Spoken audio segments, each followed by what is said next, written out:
പൗർണമി ഇനി സിനിമയിലൊക്കെ അഭിനയിക്കണമെങ്കിലേ നമ്മുടെ ആറാട്ടെണ്ണനും നാഗസൈരന്ദ്രനൊക്കെ ഇച്ചിരി ടിപ്പി വയ്ക്കാൻ നല്ലതായിരിക്കും. കാരണം അവർക്കൊക്കെയാണ് ഇപ്പോൾ ചാൻസ്. നമ്മളൊക്കെ കളിയാക്കി വിടുകയും, നമ്മളല്ല ഈ പറയപ്പെടുന്ന പോലെ ചാനലുകാർ, നമ്മൾ പേഴ്സണലി അവരെ കളിയാക്കാറില്ല. ചാനലിൻ്റെ കണ്ടന്റിൻ്റെ ആവശ്യങ്ങൾക്കായിട്ട് അവർ ചെയ്യുന്ന ഓരോ കാര്യങ്ങളും എടുത്തിട്ട് പറയുമ്പോൾ നമ്മൾ തന്നെ സംസാരിച്ചിട്ടുണ്ട് പല കാര്യങ്ങളും ആറാട്ടെണ്ണനെ കുറിച്ച്. നാഗസൈരന്ദ്രനെ കുറിച്ച് നമുക്ക് സംസാരിക്കാൻ ഒരു സിറ്റുവേഷൻ കിട്ടിയില്ല. സിറ്റുവേഷൻ കിട്ടുവാണെങ്കിൽ സംസാരിക്കുമായിരുന്നു. കിട്ടിയല്ലോ. അതെ, ഇപ്പോൾ കിട്ടി. ഇപ്പം നല്ലൊരു കാര്യം തന്നെ കിട്ടി. ശരിക്കും പറഞ്ഞാൽ ഞാൻ ആ പടം കണ്ട് ശരിക്കും ഞാൻ ഞെട്ടിപ്പോയി.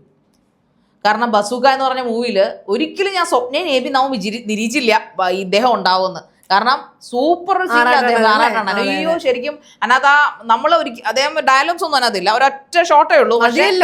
മതി, ലൈഫ് ലോങ് നമ്മൾ പറയപ്പെടുന്ന പോലെ മമ്മൂട്ടിയുടെ പടങ്ങളിൽ ഓർക്കില്ല, ആറാട്ടനെ നമ്മൾ ഓർക്കും. അതുപോലത്തെ ഒരു സീനിലാണ് ഇറങ്ങുന്ന കിടുക്കാച്ചി സീൻ. അത് ശരിക്കും പറഞ്ഞാൽ ഈവൻ ഞാൻ ആ മൂവി കണ്ടിട്ടില്ല, പക്ഷെ സ്റ്റിൽ ആ ഒരു സീൻ ഇപ്പൊ നല്ല രീതിയിൽ വൈറലാണ്. അങ്ങനെ ആ സീൻ കണ്ടു, വളരെ യാദൃശ്ചികമായിട്ട്. അല്ലെങ്കിൽ നമ്മൾ ആരും തന്നെ പ്രതീക്ഷിക്കില്ല ഇങ്ങനെ ഒരു കഥാപാത്രം. അതായത് ഇത്രയെല്ലാം റിവ്യൂ ഒക്കെ പറഞ്ഞു നടക്കുന്ന, അല്ലെങ്കിൽ എല്ലാ സിനിമകളും തിയേറ്ററിൽ വന്ന് കാണുന്ന ആള് ചെറിയൊരു ഹിന്റ് പോലും ഇന്ന പോലെ അഭിനയിച്ചിട്ടുണ്ട്, അല്ലെങ്കിൽ ഈ സിനിമയിൽ വന്നിട്ടുണ്ടെന്നുള്ളത് പുറത്തു വന്ന് ഈ സിനിമ ഇറങ്ങി ആളുകൾ കണ്ടിറങ്ങുന്നിടം വരെയും തന്നിട്ടില്ല. അതുകൊണ്ട് തന്നെ ആരും അത് പ്രതീക്ഷിക്കാത്തത് കൊണ്ടും ആ സമയത്ത് എനിക്കൊന്നൊരു ഒരു ക്രൂഷ്യൽ പാർട്ടിലാണ് ഇങ്ങനെ ഒരു കഥാപാത്രത്തിന്റെ ഒരു എൻട്രി. അപ്പൊ ഒട്ടും പ്രതീക്ഷിക്കത്തില്ലല്ലോ അത് ആറാട്ടെണ്ണനാവും. ഇല്ലില്ല, കാരണം ഒരു മിഡിൽ ഓഫ് ദ സിനിമയിൽ വളരെ ക്രൂഷ്യൽ ആയിട്ടുള്ള ഒരു പാർട്ടിലാണ് അദ്ദേഹം വന്ന് അങ്ങോട്ട് ലാൻഡ് ചെയ്യുന്നത്. സോ അതുകൊണ്ട് തന്നെയാണ് ഒരു ഡയലോഗ് പോലും, മാസ് ഡയലോഗോ മാസ് എൻട്രി, ഒരു നടപ്പോ പോലും ഇല്ലാഞ്ഞിട്ട് പോലും നമ്മൾ ആ സിനിമയിൽ അദ്ദേഹം ഉണ്ടെന്ന് നമ്മൾ പ്രതീക്ഷിക്കുന്നില്ല. പക്ഷെ നമ്മൾ അദ്ദേഹത്തിന്റെ ആ ഒരു ക്യാരക്ടർ, അല്ലെങ്കിൽ അദ്ദേഹം ഇറങ്ങിയ ആ ഒരു രീതി നമ്മൾ ഒരിക്കലും പ്രതീക്ഷിക്കുന്നത് ഇദ്ദേഹം ആണെന്ന്. പക്ഷെ നമുക്ക് എനിക്കത് പറയാൻ പറ്റത്തില്ല, കാരണം സ്പോയിലർ ആയിപ്പോൾ. കാരണം ഇനിയും ചിലപ്പോൾ കാണാൻ കുറേ ആൾക്കാരുണ്ട്. അതുകൊണ്ടാണ് ഞാൻ എൻ്റെ ആ ക്യാരക്ടറോ അല്ലെങ്കിൽ അതിന്റെ കോസ്റ്റ്യൂംസിനെ കുറിച്ചൊന്നും പറയാത്തത്. ശരിക്കും നമ്മളെ ഞെട്ടിക്കും. മമ്മൂട്ടി ഞെട്ടിച്ചില്ലെങ്കിലും ആറാട്ടണനതും മനുഷ്യരെ ഞെട്ടിച്ചിട്ടുണ്ട്. എന്നെ ശരിക്കും ഞെട്ടിച്ചു, കാരണം ഞാൻ അദ്ദേഹത്തിന് ഇന്റർവ്യൂ ഒക്കെ എടുത്തിട്ടുള്ള ആളാണ്. പിന്നെ അദ്ദേഹത്തിനെ സംബന്ധിച്ചിടത്തോളം ജനങ്ങൾക്ക് പൊതുവെ അദ്ദേഹം ഒരുപാട് കഴിവുള്ള നടനാണ്. എന്തിനാണ് അദ്ദേഹം ഈ കോമാളിത്തരം ചെയ്യുന്നത്? അദ്ദേഹത്തിന് ശരിയാണ്, ഞാനും അദ്ദേഹത്തോട് നേരിട്ട് ചോദിച്ചിട്ടുള്ള ചോദ്യമാണ്, എന്തിനാണ് താങ്കൾ, നല്ല സന്തോഷ് വർക്കി എന്നാണ് ഒറിജിനൽ നെയിം, താങ്കൾ എന്തിനാണ് ഇങ്ങനെ ഒരു കോമാളിത്തരങ്ങളും കാര്യങ്ങളും ചെയ്യുന്നത്? അത് ശരിയാ, എനിക്ക് ലൈം ലൈറ്റിൽ വരാനുള്ള ആഗ്രഹം കൊണ്ടാണ്.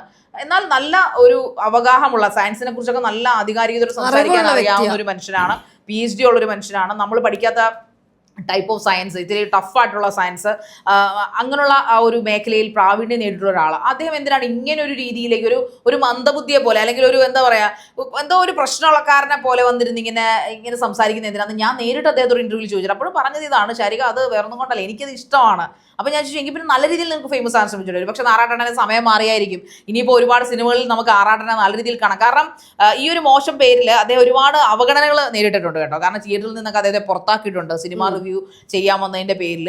ഇവിടെ പറ്റത്തില്ല എന്നൊക്കെ പറഞ്ഞിട്ട് എനിക്ക് തോന്നുന്നു എറണാകുളത്തെ മെയിൻ ആയിട്ടുള്ള കഴിഞ്ഞ 2 മാസം മുമ്പാണ് നടന്നിരിക്കുന്നത്. അദ്ദേഹത്തെ പുറത്താക്കുകയും തിയേറ്ററുകാർ വന്ന് വഴക്കിടുകയൊക്കെ ചെയ്തിട്ടില്ല. എല്ലാവർക്കും ഒരു കേട്ടോ. Basically he's A nice gentleman ആണ്. പിന്നെ വേറെ കുറച്ച് വാർത്തകളൊക്കെ അത്യാവശ്യം കേട്ടില്ല. നമുക്കും നിർഭാഗ്യവശാൽ അങ്ങനെയുള്ള വാർത്തകൾ എനിക്കും റിപ്പോർട്ട് ചെയ്യേണ്ടി വന്നിട്ടുണ്ട്. പക്ഷെ അത് ഓപ്പോസിറ്റ് നിൽക്കുന്ന ആളുടെ ഒരു തെളിവുകൾ സഹിതമുള്ള കാര്യങ്ങൾ പ്രകാരമാണ് നമ്മൾ ചെയ്തത്. പക്ഷെ അതൊക്കെ അവിടെ നിൽക്കട്ടെ. എന്നിരുന്നാലും ഒരു വലിയൊരു ബ്രേക്ക് ത്രൂ ആയിരിക്കും ആറാട്ടണ്ണന്റെ കരിയറിൽ സംഭവിച്ചിരിക്കുന്നത് അല്ലേ. മോശം എന്ന പേര് കേട്ടിട്ട്, അതായത് മോശം എന്ന് പറഞ്ഞു കേട്ടാൽ വളരെ മോശമായിട്ടുള്ള ഒരു പേര് കേട്ടിട്ട്, ഒരു കോമാളി സ്റ്റൈലാണ് ആറാട്ടണ്ണനെ കുറിച്ച് നമ്മൾ ഇത്രയും ദിവസം പറഞ്ഞത്. ഈ ഒരു സിനിമയൊക്കെ കഴിഞ്ഞിട്ടേ പുള്ളി തന്നെ പറഞ്ഞല്ലോ, താൻ ആ സീൻ കണ്ടിട്ട് സ്വയം ചിരിച്ചു പോയത്, അതിനപ്പുറത്തോട്ട് വേറെ ഒന്നും പറയാനില്ലല്ലോ. സീരിയസ്ലി നമ്മൾ ഈ ആറാട്ടണ്ണനോ അല്ലെങ്കിൽ നാഗസൈരന്ദ്രിയോ ഒക്കെ കാണിക്കുന്ന കാര്യങ്ങള് നമുക്ക് ഒരിക്കലും നീതീകരിക്കാൻ പറ്റത്തില്ല. കാരണം അവർ ചാനലിൽ വന്നിരുന്ന് പറയുന്ന, അവരുടെ യൂട്യൂബ് ചാനലിൽ വന്നിരുന്ന് പറയുന്ന ഡയലോഗുകളൊക്കെ അത്രയ്ക്ക് മോശമാണ്. അത് നമുക്ക് ഒരിക്കലും നീതീകരിക്കാൻ പറ്റില്ല. അത് വളരെ ബാഡ് ആയിട്ടുള്ള കാര്യങ്ങളൊക്കെയാണ് പറയുന്നത്. പക്ഷേ ഇതൊക്കെ കണ്ടിട്ടും ഒരാൾക്കൊരു സിനിമയിലേക്ക് എൻട്രിക്ക് ഇതൊന്നും ഒരു പ്രശ്നങ്ങളല്ല, ഇതൊരു തടസ്സങ്ങളല്ലെന്ന് ബോധ്യപ്പെടുത്തി തന്നിരിക്കുകയാണ് നാഗസൈരന്ദ്രിയും ആറാട്ടണ്ണനും അല്ലേ. നാഗസൈരന്ദ്രിയുടെ കാര്യം പറയുമ്പോഴേ പലർക്കും അറിയാം പുള്ളിക്കാരി പറയുന്നതിനകത്ത്, അല്ലെങ്കിൽ എന്താണ് പറയുന്നതെന്നൊക്കെ നമ്മൾ കേൾക്കുന്നത്. പക്ഷേ അതൊക്കെ ഒരു എന്റർടൈൻമെന്റ് ആയിട്ട് എല്ലാവരും എടുക്കുന്നുള്ളൂ, അല്ല അതിനെ ഭയങ്കര സീരിയസ് ആയിട്ട് അല്ലെങ്കിൽ ഒരു പ്രശ്നമായിട്ട് ആരും അങ്ങനെ കാണുന്നില്ല. ഈവൻ ദോ അവർ പറയുന്ന കാര്യങ്ങളോട് യോജിക്കാനോ അങ്ങനെ സംസാരിക്കുന്നതിനെ പ്രോത്സാഹിപ്പിക്കാനോ ഒന്നും പറ്റുന്നില്ല എങ്കിൽ പോലും അവരുടെ ആ ഒരു സ്റ്റൈൽ ഓഫ് സംസാരമാണെന്ന് തോന്നുന്നു. അത് കേൾക്കുമ്പോൾ ചിരിക്കാത്തവർ പോലും ഒന്ന് ചിരിച്ചു പോവാണ് അല്ലേ ശരിയാ. അതെ, കാരണം ഞാൻ ഒരിക്കൽ ഇന്റർവ്യൂവിനെ ഇവരെ സമീപിച്ചിരുന്നു. അപ്പോൾ എൻ്റെ ഇന്റർവ്യൂസ് ഒക്കെ അവർ കാണാറുണ്ടെന്ന് എന്നോട് പറഞ്ഞു. ഞാൻ ഇച്ചിരി റഫായിട്ട്, അല്ലെങ്കിൽ ഇതൊരു ഹോട്ട് സീറ്റ് ഇന്റർവ്യൂ ആണ് അന്ന് കൈകാര്യം ചെയ്തുകൊണ്ടിരുന്നത് ആ സമയത്ത്. അപ്പോൾ എന്നോട് പറഞ്ഞു, മോളെ എനിക്ക് ഇങ്ങനെയുള്ള ഹോട്ട് സീറ്റ് ഇന്റർവ്യൂസ് ഒന്നും താങ്ങാൻ പറ്റില്ല, നീ എന്നോട് വളരെ സോഫ്റ്റ് ആയിട്ട് സംസാരിക്കണം, ഇല്ലെങ്കിൽ അമ്മയ്ക്ക് ദേഷ്യം വരും എന്നൊക്കെ എന്നോട് പറഞ്ഞു. അപ്പോൾ ഞാനതോ എന്ത് ടൈപ്പ് ഒരു സ്ത്രീയാണ് ഇവരൊക്കെ എങ്ങനെ ഇന്റർവ്യൂ ഹാൻഡിൽ ചെയ്യാനാണെന്നൊക്കെ ഞാനന്ന് ആലോചിച്ചിട്ടുണ്ട്. പക്ഷേ ഇന്നിപ്പോൾ തോന്നുന്നു എങ്ങനെയാണ് നമ്മുടെ സിനിമ അല്ലെങ്കിൽ ഇനി അങ്ങോട്ട് പോകുന്ന ഒരു സിനിമാ മേഖല എന്ന് പറയുമ്പോൾ ശരിക്കും സോഷ്യൽ മീഡിയ ഇൻഫ്ലുവൻസേഴ്സിന് അതിന് എന്ത് ടൈപ്പ് ഓഫ് പരിപാടി കാണിക്കുന്ന ആൾക്കാർക്കും ഒരു ചാൻസ് അവിടെ ഒളിഞ്ഞു കിടപ്പുണ്ടെന്ന് എനിക്ക് തോന്നുന്നു അല്ലേ? അറിയുമോ അല്ലെങ്കിൽ അറിയിക്കുന്ന രീതിയിൽ അവർക്ക് വർക്ക് ചെയ്യാൻ പറ്റുമോ? ഇപ്പൊ ഈ പറയുന്ന പോലെ പോസിറ്റീവ് പബ്ലിസിറ്റി വേണമെന്നൊന്നും ആർക്കും നിർബന്ധമില്ല. നെഗറ്റീവ് പബ്ലിസിറ്റി ഇവിടെ പോകും എന്നുള്ളൊരു സാധനമാണ് ഇപ്പൊ കാണിച്ചിരുന്നത്. ഇപ്പം ഈ നാഗസൈരന്ദ്രി എന്ന് പറയുന്ന ആളെയാണെങ്കിലും പല ഇന്റർവ്യൂസിൽ അല്ലെങ്കിൽ പലരും പോയി കണ്ടിട്ടുണ്ട്. പുള്ളിക്കാരി സ്വയം അമ്മയാണെന്ന് പറയുന്നു, അല്ലെങ്കിൽ അവർ ഡാൻസ് ചെയ്യുന്നു, അവർ കണ്ണെഴുതുന്നു. നോർമലി അല്ലാതെ അല്ലെങ്കിൽ സാധാരണ നമ്മൾ ചെയ്യാത്ത കാര്യങ്ങൾ ചെയ്യുന്നു, സംസാരിക്കാത്ത കാര്യങ്ങൾ സംസാരിക്കുന്നു.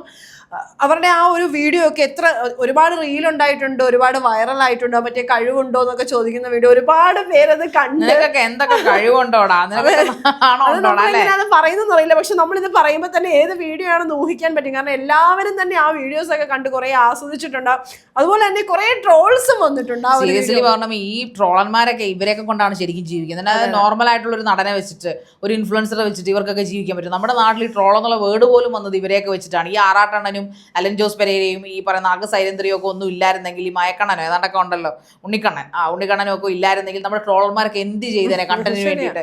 ഈ നാഗസൈരന്ദ്രിയുടെ ട്രോളുകൾ ഏറ്റവും കൂടുതൽ ഓടി നടക്കുക. നമ്മളിപ്പം ഇമോജിയിലായാലും നമ്മൾ ഈ ഫോണുകളിലൊക്കെ അയക്കുന്ന ഇമോജിയിലൊക്കെ നാഗചരിത്രം ഇങ്ങനെ തൊഴുതുകൊണ്ട് നിൽക്കുന്ന ഫോട്ടോയൊക്കെ ഇട്ട് അയക്കാറുണ്ട്. അപ്പം ഞാൻ ഇവിടെ ഇവര് കൊള്ളാമല്ലോ, ഇവരാള് പ്രത്യേകിച്ച് ഒന്നും ചെയ്യാനില്ല. പക്ഷെ അവർ പച്ചയ്ക്ക് അവർ ചെയ്യുന്നതെന്ന് വെച്ച് കഴിഞ്ഞാൽ അവരുടെ വീഡിയോയുടെ താഴെ വരുന്ന മോശം കമന്റുകൾക്ക് പ്രതികരിക്കുന്നതാണിത്.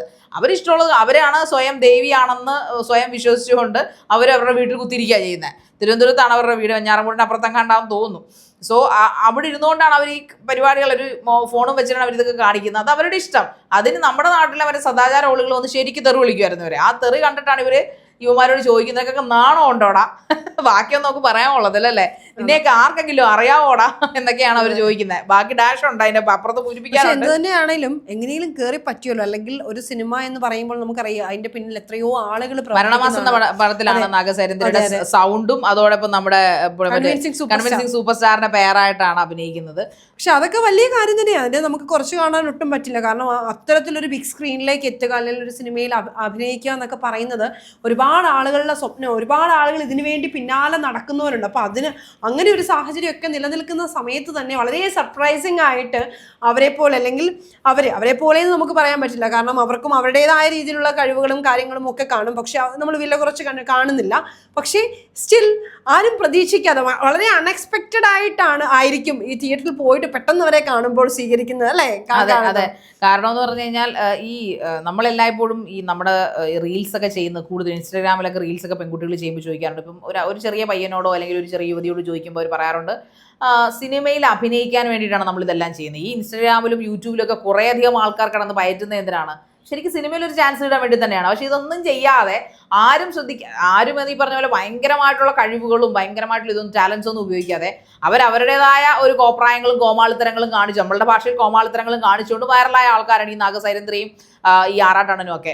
സോ അതുകൊണ്ട് തന്നെ അവരെയൊക്കെയാണ് ഇപ്പോൾ സിനിമയിലേക്ക് എടുക്കുന്നതെന്ന് തോന്നുന്നു. കാരണം അവർക്കൊക്കെയാണ് ഇപ്പോൾ ചാൻസ് കൂടുതൽ. വേറൊന്നുമല്ല, ആറാട്ടണ്ണൻ്റെയൊക്കെ ആറാട്ടണ്ണനൊന്നും വീഡിയോ പോലും ക്ലിയർ അല്ല. അദ്ദേഹം ഇടുന്ന ഇപ്പം എനിക്ക് നിത്യാമേനോനെ കല്യാണം കഴിക്കാൻ താല്പര്യമുണ്ട്, ഞാൻ കല്യാണം കഴിക്കാൻ റെഡിയാണ്, നയൻതാരയ്ക്ക് ഒരു ജീവിതം ഞാൻ കൊടുക്കാൻ തയ്യാറാണ്, പിന്നെ ഈ ഇടയ്ക്ക് ആരോടെ വിവാഹം കഴിക്കാൻ തയ്യാറാന്നൊക്കെ പറയുന്നുണ്ടായിരുന്നിരുന്നോണ്ട്. അപ്പോൾ അത് ആരായിരുന്നു കഴിഞ്ഞ ദിവസം വിവാദത്തിൽ വന്നൊരു സ്ത്രീയോ അവരോടും പറയുന്നുണ്ടായിരുന്നു ഞാൻ വിവാഹം കഴിക്കാൻ തയ്യാറാണ് അല്ലേ എന്ന് പറഞ്ഞു. നമ്മൾ അതിനെ കുറിച്ച് ചർച്ച ചെയ്ത് എലിസബത്തിനോടാന്ന് തോന്നുന്നു പറഞ്ഞു.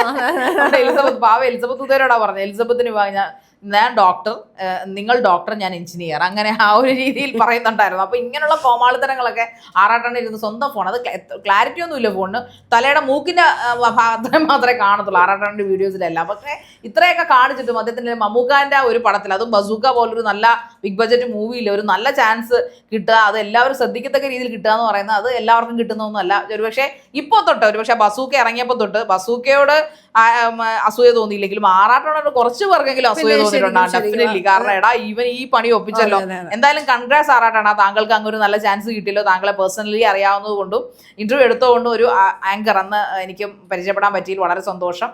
എന്തായാലും നാഗസൈരന്ദ്രിയുടെ ഇന്റർവ്യൂ എടുക്കാൻ എനിക്ക് സാധിച്ചില്ല സിറ്റുവേഷൻസ് കൊണ്ട്. ഇനി എപ്പോഴെങ്കിലും നമുക്ക് മീറ്റ് ചെയ്യാം, ഹോട്ട് സീറ്റ് അല്ലാതെ നമുക്ക് ചെയ്യാമെന്ന് ഞാൻ പ്രതീക്ഷിക്കുന്നു.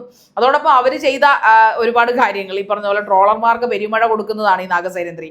അവരെ മരണമാസം ബേസിൽ ജോസഫിന്റെ ചിത്രത്തിൽ അഭിനയിക്കാൻ കാത്തു കെട്ടി നിൽക്കുക യുവതികൾ. കാരണം അദ്ദേഹത്തിന്റെ പടങ്ങളിലെല്ലാം പുതുമുഖങ്ങൾക്ക് എപ്പോഴെങ്കിലും ഒക്കെ ചാൻസ് കൊടുക്കാറുണ്ട്. പക്ഷെ നാഗസൈരന്ദ്രയ്ക്ക് വിളിക്കും നമ്മൾ സ്വപ്നനെ വിചാരിച്ചിട്ടല്ലേ. സോ എന്തായാലും പടമൊക്കെ രണ്ടും നല്ല രീതിക്ക് തന്നെ ഓടുന്നുണ്ട്.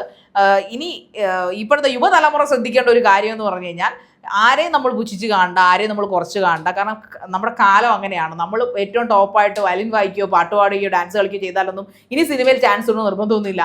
ഒന്നുകിൽ ആറാട്ടയ്ക്ക് പോയി ശിഷ്യപ്പെടേണ്ടി വരും, അല്ലെങ്കിൽ നാഗസൈരന്ദ്രയ്ക്ക് പോയി ശിഷ്യപ്പെടേണ്ടി വരും.